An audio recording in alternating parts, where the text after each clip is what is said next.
I have a TikTok video that has over 1 million views and over 5,000 comments, and it's just a video of me saying a bunch of work phrases all in a row, and I think it's just relatable and a little bit triggering to people. Here's a clip. I just wanted to hop on and touch base and close the loop here. As a quick level set, and I want to put this on everyone's radar, you may want to keep it in your back pocket. I'm going to piggyback off the first point and double click on that idea. I call these work-isms. Work-isms are phrases that become popularized in a professional setting. My name is Christy Allinger, and you're in the right place if you're looking to improve your communication skills. Today, we're talking about work-isms, which ones to keep, which ones to get rid of, and how to replace them.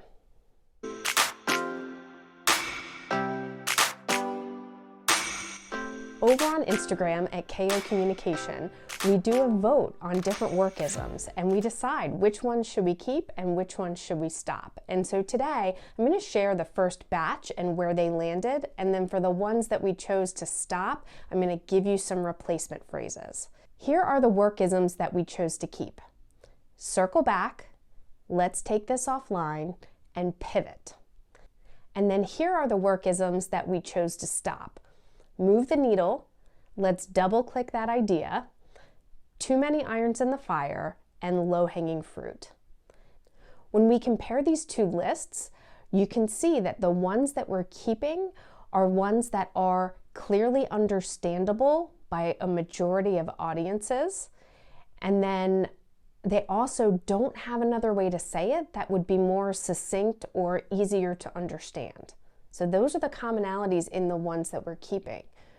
Now for the ones that we're saying we should stop, fall in the category of things that are cute turns of phrase, but might not be accurately understood by a wide variety of audience. So let's talk about these, what they mean, and what you might say instead. All right, the first one we're stopping is move the needle. Now, move the needle means to make an impact, and that's how I would suggest that you say it instead of saying move the needle. This one is a phrase that comes from audio equipment.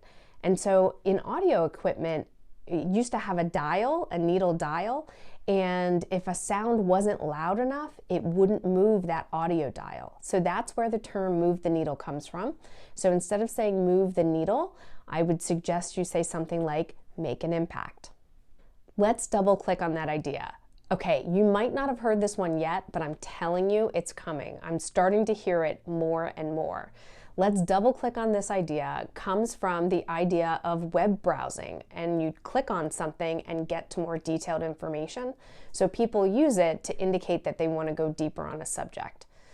Instead of let's double click on this idea, which is clearly very cheesy, maybe you could say something like, I'd like to discuss that topic a little bit deeper. Our next phrase to stop is too many irons in the fire, which means that there are too many things going on at once. So why not just say it that way? All right, the last one in this series to get rid of is low-hanging fruit. So low-hanging fruit is intended to mean ripe fruit that's on a low branch so that you can just reach up and pick it. So it's intended to mean something that's easier to do to get some value.